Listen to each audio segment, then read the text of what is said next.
he'll never show that, and I think it's just his personality too. So, but I think looking now ahead of what is going to happen here, we are waiting on an official announcement, but again, speculating what they will do now, taking in all of the minor errors that they have found with this recheck, they will go back and announce the results of each of the counts to get as far as count number 12 that we finished on in the early hours of this morning. And do you think there will be any change in the order of the seats that will be announced? Do you think would there be that kind of an impact? There is some suggestion that Kieran Brogan might be one place down. And that Jerry McMonigal might be up. Well, I think but I mean that's just like moving the deck chairs around in the Titanic, which sounds like a terrible metaphor, but I mean at this stage, that's not what I mean. The seat it's just is a seat, but to the individuals, it'll be very important because and to their parties and to their I highly doubt there will be any impact. I think earlier on we did look at that talk about the 50 votes that were found, but I mean those 50 votes were already accounted for, so it would need to be something significant like that, an amount of 50 that would really impact that. And I suppose we were looking at Kieran Brogan was looking for a very small quantity to get him over that quota, as was Thomas Sean Devine at the time. Yes, so I mean that's those minor errors that were found today, and when they're inserted now into each of those counts, are highly unlikely to impact the outcome of the candidates that have been deemed elected in that order already. Yeah, as we can understand, they're going over everything with a fine-tooth comb here. And then we'll get back to the situation whereby we start with announcing count 1, count 2, count 3. Does that purge then the original results? Like, are we going to see some variances there? I'm thinking of the written journalists in particular who've probably typed all of this stuff out, right? Yeah. So does this become then the result of the record from count 1 onwards? It has to be. Yeah. It has to be. Because as and from yesterday, no one was elected. No one, the people that left here as councillors were no longer councillors. The only thing that confuses me then, though, right, if you had to do it that way, and if that's what the implications were, in terms of eliminations and transfers, that would have permutations down the line, would it not? No? But they'll have all that sorted. Yeah, but again, it would need to be a significant difference in the errors that were found today, and those errors were minor. I was there and saw a lot of those errors. They were very, very minor that will not impact the outcome. We're talking about 20 here, are we? Yeah.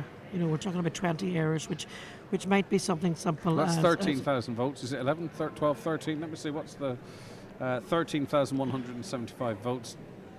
To identify that few errors is quite remarkable. It is. What were you going to say, Dorian? Yeah, and it's just a natural fault. I mean, there's a lot of human error can happen, and that really isn't big.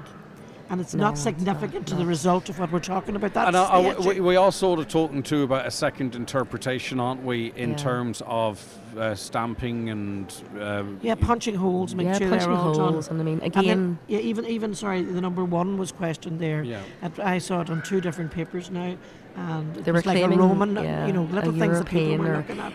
that looked, let's say, similar to what a number 7 might look like, but still clearly identifiable as what we would determine as a number 1, And I mean, looking at the errors that I would have seen throughout that recheck today, I mean, some of them might have been mostly with transfers, but I mean, if a number 1 was transferring to the number 2 candidate, or number 3 or number 4 down the line, and then it went on to the wrong candidate throughout down the process, it wasn't impacting anything. It was like the candidate results. on nothing. Yeah. I mean, that was what I was looking at today and taking account of those. Yeah, okay.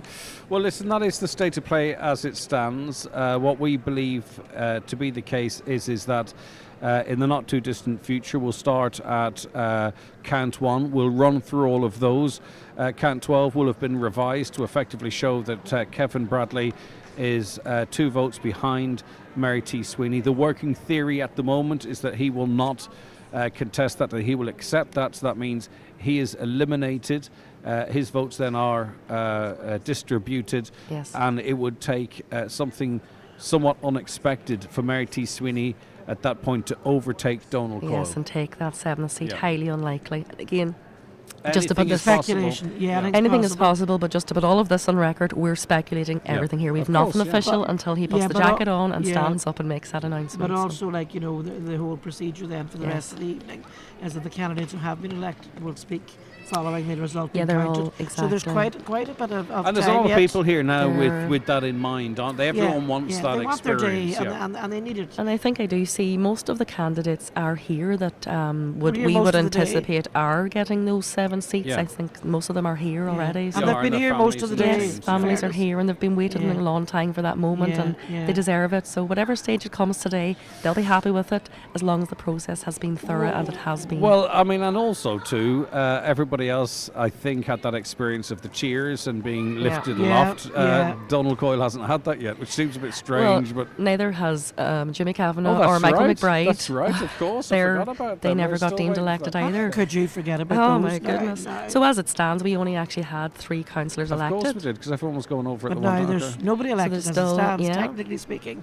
There is nobody elected. Okay. Yeah, so we're looking at Kieran Brogan hasn't been elected, Jimmy Kavanagh hasn't been elected, Michael McBride hasn't been elected, and that number 7 seat that we would estimate will go to Donald Coyle. So there's 4 councillors still haven't been deemed elected, but as Doreen said, nobody has been deemed elected as of today. Okay. So you're listening well today now. But they didn't. The rest of them. That's because I think I've had a sleep. Greg's point was the rest of them didn't get to go up on the shoulders. Yeah, exactly. It's just that moment, you know. Everyone else moment, exactly, and they deserve it. So okay, and I've been reliably informed since we last spoke that X2345 would be counted X as your first preference. Excellent. But that was just another person's opinion. I could be wrong on that as well. No, the one would be counted as the one. Is that what you were We'll find out. We'll find out. All right, listen, thank you very much indeed. Thank you, Greg. That's Doreen Sheridan Kennedy, of course, Trudy O'Donnell, and that is the latest from here. We have nothing firm, but we thought just as soon as we had something that was significant to this process, we would bring it.